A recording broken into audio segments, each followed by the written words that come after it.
Next will be the ogives. Ogives also known as cumulative frequency curve. If we say ogives, it is a smooth curve with cumulative frequency or CF plotted against values of variables. And class limits are taken along x-axis and the CF along y-axis. Ibig sabihin lang, we have this Cartesian, y, and x.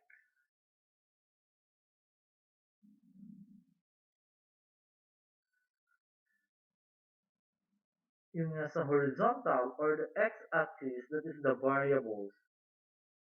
Or we should say the class limit variables. At ito, for example, sa variables, yung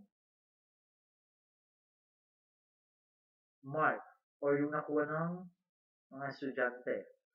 And yung nasa vertical axis natin or y-axis, ito yung number of students. Ayan. There are two types of ogives. The less than cumulative curve or less than ogive, or the symbol is less than CF, and greater than CF cumulative frequency curve or greater than ogive. Ganito naman kanyang symbol. If we say less than cumulative curve, the variables values or the class limit is taken along the x-axis. And therefore, less than cumulative frequency along the x-axis and less than cumulative frequency are plotted against the respective variable values. Then these points are joined by a smooth curve. The resulting graph is called less than ogive or less than cumulative frequency. Sabi kanina, less than cumulative frequency curve. Again, if we say less than cumulative curve, the variable values is taken along the x-axis. Ano ba yung x-axis natin? That is the variables or the score of the student. And the less than cumulative frequency along the y-axis of the less than cumulative frequency, while the greater than cumulative curve or the greater ogive, the variable's values is taken along the x-axis and the greater. Ano na pinagkaiba nila? Yung cumulative frequency nila. Kung pag ginamit ang less than cumulative curve, dapat less than cumulative curve along the y-axis. Kapag greater than cumulative frequency curve, dapat daw greater than cumulative frequency along the y-axis and greater than cumulative frequency are plotted against the respective variable values. These points are joined by smooth curve. The resulting graph is called the greater than ogive. Kapag daw taking along the x-axis and greater than cumulative frequency along the y-axis and greater than cumulative frequency plotted the respective variable values, that is greater than ogive. Note, we have the two ogives are drawn together.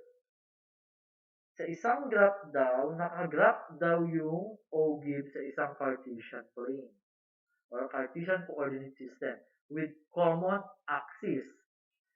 With common axis. The point of intersection of the two gives the median point. Again, the points of the intersection of the two gives the median point of the distribution. O gives are used to locate partition values like median, quartiles, decile, and percentile. Sabi niya the point intersection, mean kasi di ba pag sa math, kapag point of intersection, pag may dalawa tayong equation, for example, this is our equation 1, and this is our equation 2. Therefore, sabi niya, the point of intersection, di ba dito sa nag-intersect, yan daw yung median point, using the OB. For example, we have this illustration. Here, galing tayo sa less than of the x-axis, less than cumulative frequency along the y-axis, and going to this, going to yan. Therefore, ang tawag sa unang ito, yan yung less than 2 gig. Now, from point here, as you can see, we have 60 mark or 60 score. Mean to say, galing tayo sa greater than. Mean to say, pag ganon, itong natitirang natin, ang tawag daw dyan ay more than O gig. And the point of intersection here, ayan na yung tinatawag na median point. Ayan. Yan yung graph ng O gives o tinatawag na cumulative frequency. There are two types, less than O give and more than O give or greater than O give. Another example, the blue line here, if by inspection, from here, saan siya galing? Nasa less than siya. Ito, nasa greater than. Therefore, itong line na to, yan yung less than O give. At itong red line that is the greater than O give. At yung point of intersection, yan yung median niya. And last, we have so-called the line graph, or also known as the time series graph. If we say line graph, are used to display the comparison.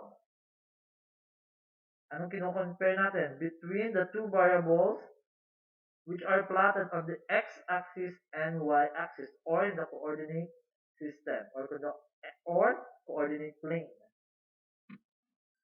The x-axis represents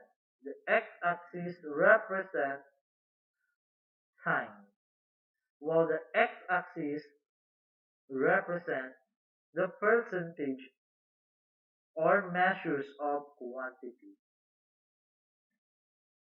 They organize and present data in a clear manner and show relationship between the data. They organize and present data in a clear manner and show relationship between the data. Line graph display a change in direction. It shows trend of an event occurring over a period of time to know whether it is increased or decreased. Example, IMR, cancer death. Nakita niyo yung pag mamamatay ka, meron yung monitor na ganyan, Tapos may ganun-ganun siya, ganun-ganun. Di ba? Tapos may ganun-ganun siya. It's an example of line graph. Yun dun sa hospital na machine. Di ba? Tapos kapag wala ka ng buhay, hindi ko alam, hindi ako masyadong pamilya. Basta pag wala ka natang hininga, ganyan nato siya, naka-linear na siya, naka-linear, or naka-line na siya, horizontal line. Now, it's an example of a line graph. For the x-axis, we have the variables day 1, In day 1, we have and the number of days and or the duration of mission. In the illustrate in the figure, we have the duration of mission and the vertical, we have the Fahrenheit. From day 1 daw,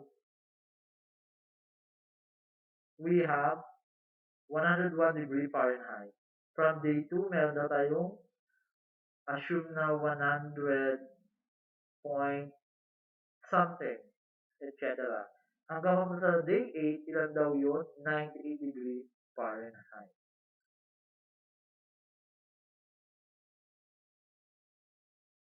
Now, for example, another example, retail prices of petrol and diesel along with the price of crude oil. From 2004, from 2008, 2018, so you can see, pataas na pataas from the, yung sa blue, di ba? Nagpa-fluctuate siya, nagpa-fluctuate. Ayan. Yan yung tinatawag na line graph. Comparison between the two variables. Ito, kinumpare niya yung from 2004 hanggang 2018. Ano ba yung variables natin? Retail prices of petrol and diesel along with the price of crude oil. Parang sa ano, nakita niyo yun sa kapag sa balita, yung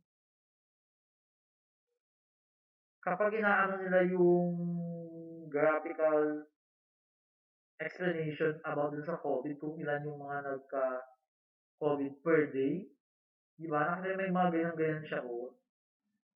Di ba dapat, minsan may dapat ako makita daw ng, ano, ng DOH at nakaganyan na siya. Anong tawag na doon? Dapat pamilya, nakalimutan ko eh. Sa ganyan.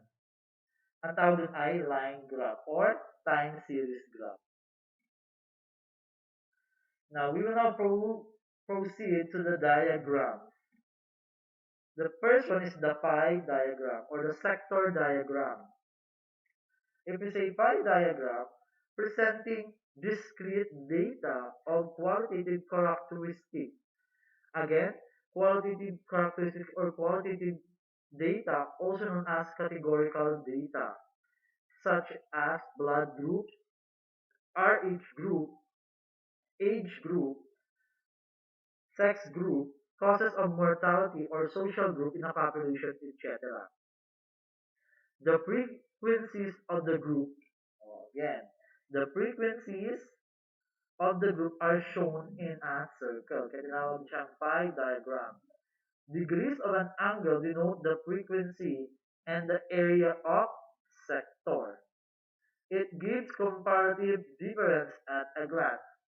Size of angle is, is calculating by multiplying the frequency over the total frequency by 360. This is the formula.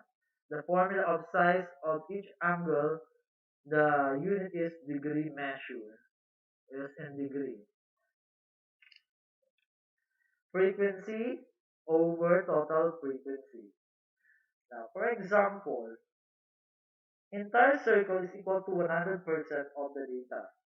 The step to make a circle graph, we have draw a circle. Yes, of course. Find the center of the point.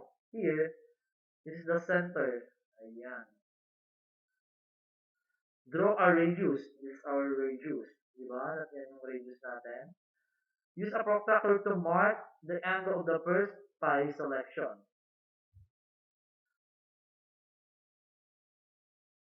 Now, for example, what's your favorite color? Here we have a tabulation here. Right here, we have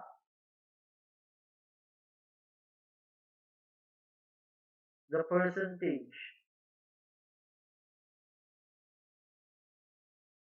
Paano natin makuha? And the total frequency is 40. Paano makuha natin kung ilang percent ang meron dito sa unang class?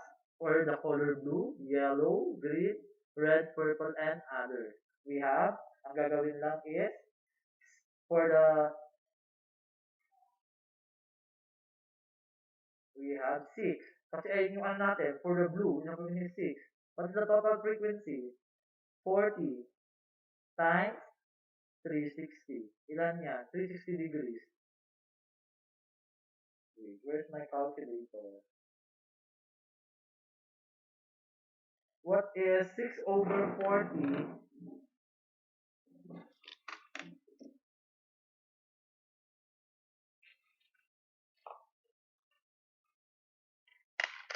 Oh. What is 6 over 40 times 360 degrees? That is 54 degrees.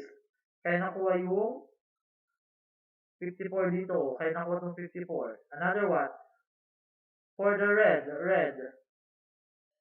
Ilan ba yung frequency ng red daw? Merong 5.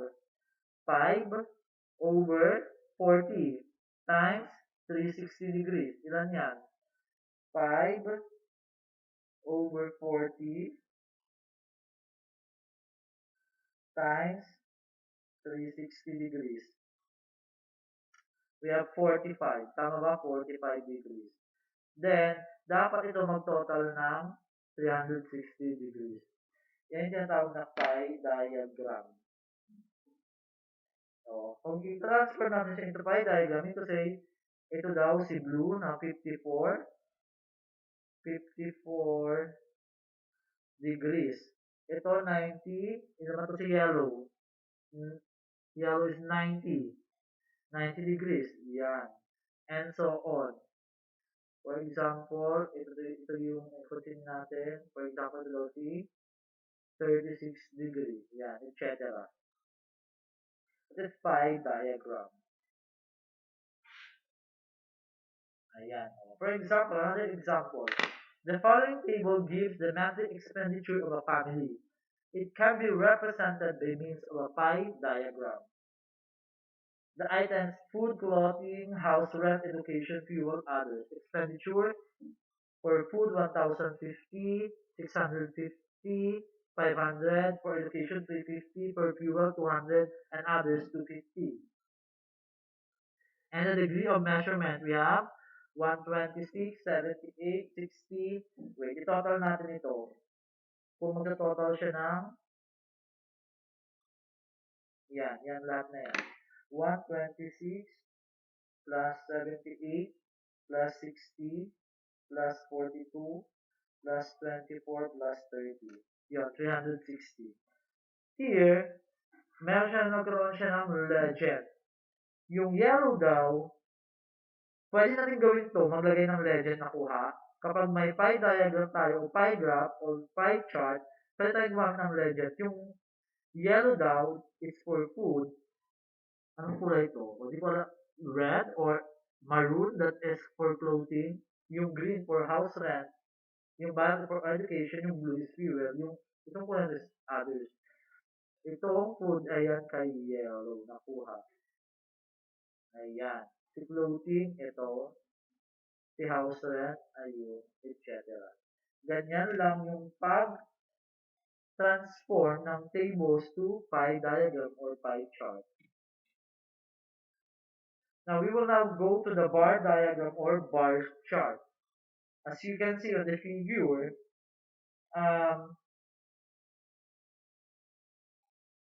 the horizontal bar chart and the vertical bar chart. We have the horizontal here and the vertical. If we say bar diagram or bar chart consists of a series of rectangular bars of equal width. Again, equal width daw. Equal width. Equal width. The bars stand on common base. Oh, we have a common base here. With equal gap between one another. Equal gap. Lahat equal daw yan. Equal. Nakuha. The bars may be either horizontal or vertical. Either horizontal or vertical. The bars are constructed in such a way that their lengths are proportional to the magnitude or the frequency. Note, space between consecutive bars are equal. consecutive space are equal. The bars are of equal width. Nakuha, kapag sinabing bar diagram, yung spaces nila should be equal in length or equal distance, and the bars also equal width. Kung sinabing simple bar diagram, as you can see on the right, we have the representation. If we say simple bar diagram, used to represent when items have to be compared with regard to a single characteristic. Di ba kanina parang sa simple table. Eh ano ba yung pinakakuha natin? Kino-compare lang natin. Ano lang bang pinakasabay lang natin doon kanina, di ba? Kung ilan yung lalaki at ilan yung babae. Diyan, meron yung iba't ibang klase ng prutas. Apple, orange, banana, etc. And the vertical, we have the number of people. Sa apple daw, 35 people ang may gusto. Sa orange, we have 30, etc. Here, the items are represented by rectangular bars of equal width and height proportional to their magnitude. Siyempre, ang sabi niya dyan, magbe-base yung height niya kapag,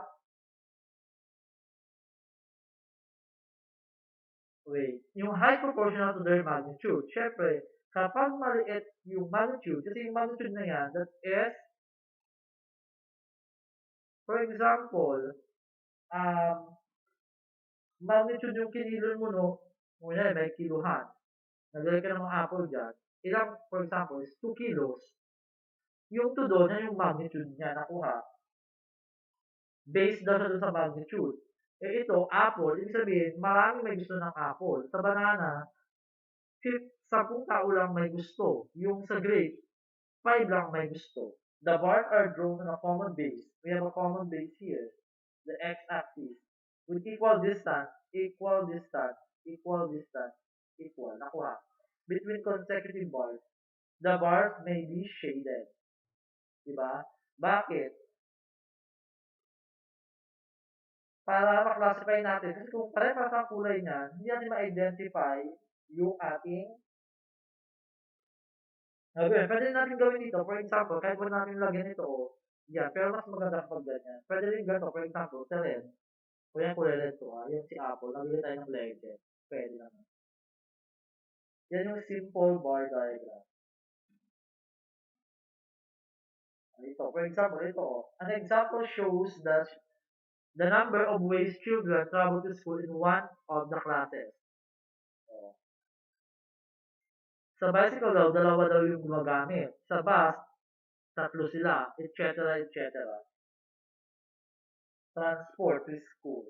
Next, another one, chronic lower respiratory disease. Nung and we have pneumonia, the cerebrovascular disease, number of death here. Sa chronic lower respiratory disease, we have 1,594.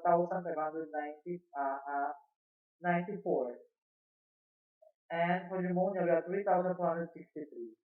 Then, inilagay niya na yung specific number of death. Diba? We have equal distance, equal inconsecutive, equal distance.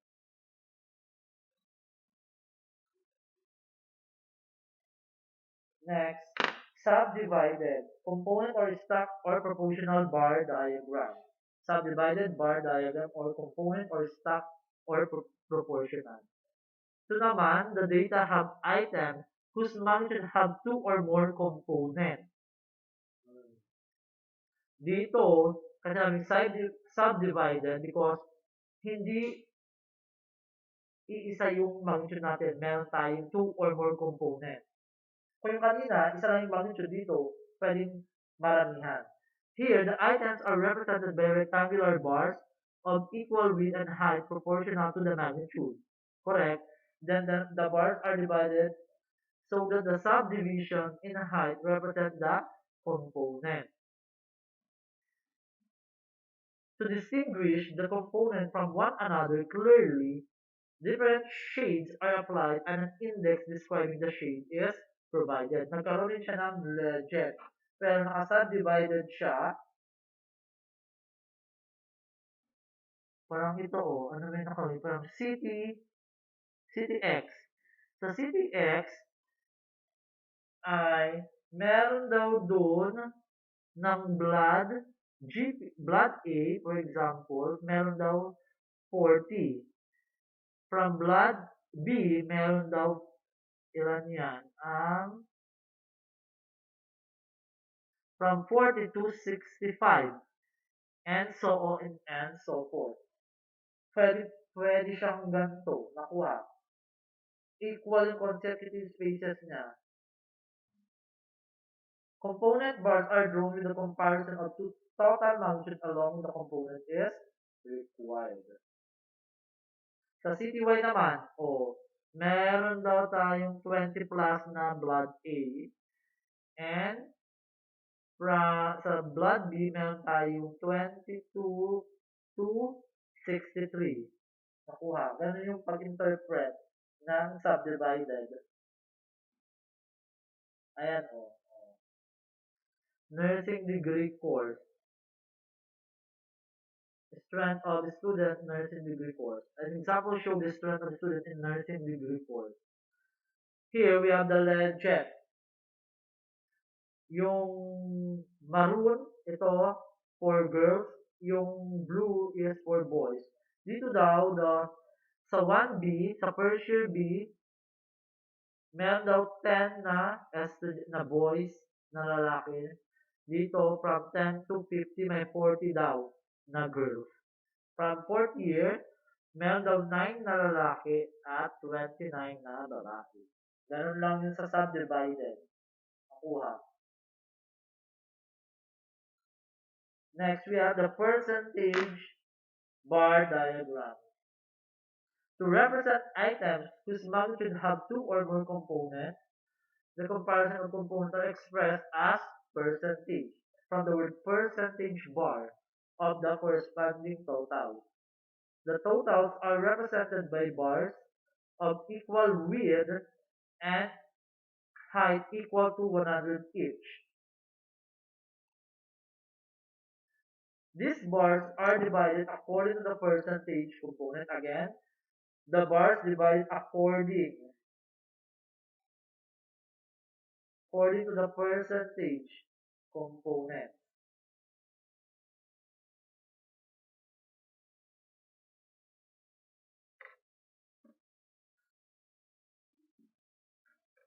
The different subdivisions are shaded properly and an index which describes the shade is provided. Percentage bars are useful in comparing percentage components. Here, an example shows preference of extracurricular activities the student in nursing course based on gender. Here we have, for men, we have assume na natin na 10% na lang yan. Ito sa men daw, yung blue na yan, may 10% daw tayo. 10% ito. Itong violet na to, TV. Sa women naman, we have yung blue sa dance at itong violet for TV. Parang sa men, may 10% tayo at sa TV, meron tayong 30%. Sa women, may 50% tayo na babae na extracurricular niya ay pagsasayaw at may ilan to? Kung 65, 15% tayo na ang extracurricular niya ay TV broadcast, for example. That is percentage bar diagram. Diba? Puro self-explanatory lang itong mga pinag-aralan. Next, another example of poor community and rich community. We have, yung green is energy obtained fats, yung maroon, energy obtained protein, energy obtained carbohydrate. Sa poor community daw, meron daw tayong 10% energy obtained carbohydrate. At may 10% daw tayo na energy obtained by protein. And may 80% daw tayo na energy obtained fat. Sa rich community, we have 15% for carbohydrate, 30% for protein, and 55% for fat. Yan yung percentage bar diagram. Here, we have also multiple bar diagram or compound bar diagram. When there are two or more different comparable sets of values, multiple bars are drawn. Import and export. For example, the import and the export. Here we have sales by division.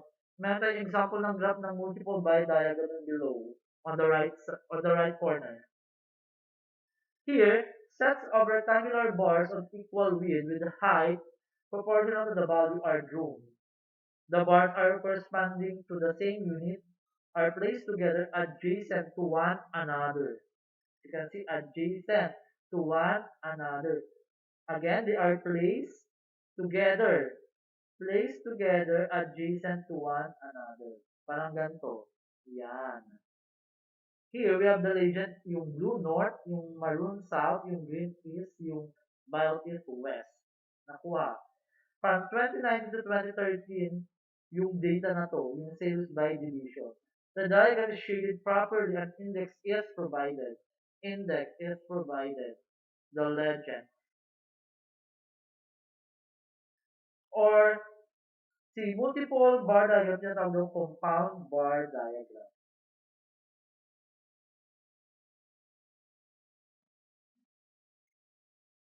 Ayan, oh. Boys and girls. An example shows the strength of student based on gender classification and nursing degree course. Kung kanina, pinagsama sila, parang concept, di ba kanina, yan yung ginawa? Ayan, oh.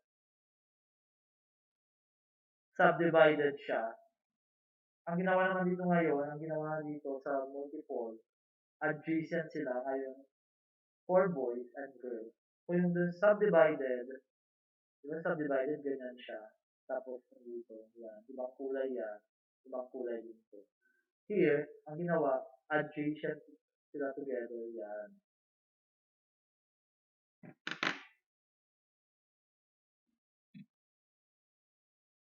Next, we have the deviation bar diagram. Here,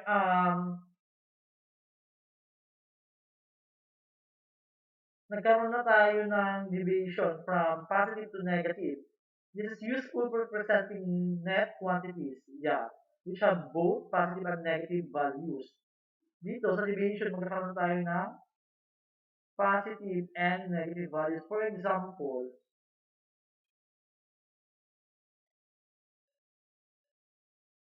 and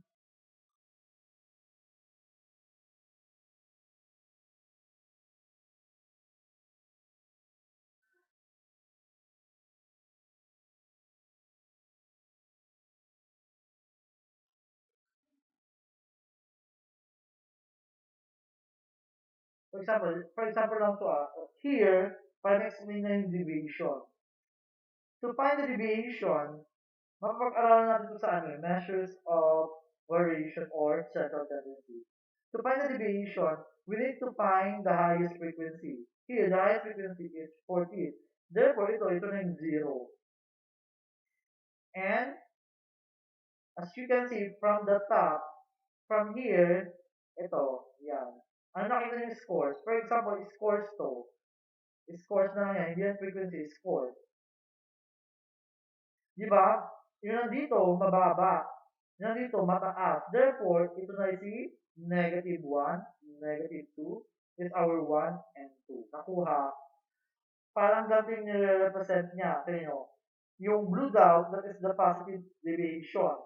Itong kulay na to, that is the negative. Tingnan nyo kasi, oh, yung nandito sa vertical axis natin o sa y-axis, we have negative values. Yung sa taas, we have positive values. Kaya tinawag siyang deviation bar diagram dahil may deviation sila. The positive deviation are represented by bars above the baseline. Here, dito, yung baseline natin, ito yung baseline natin. Ito, yan. Yan yung baseline, yung sa zero. Yung sa zero, ayan. Above the baseline, while negative deviation are presented by bars below the baseline. Yan lang yung deviation bar diagram. Ayan. Variation from budget in different areas. Administration, nursing, pharmacy, central supply. Actual budget.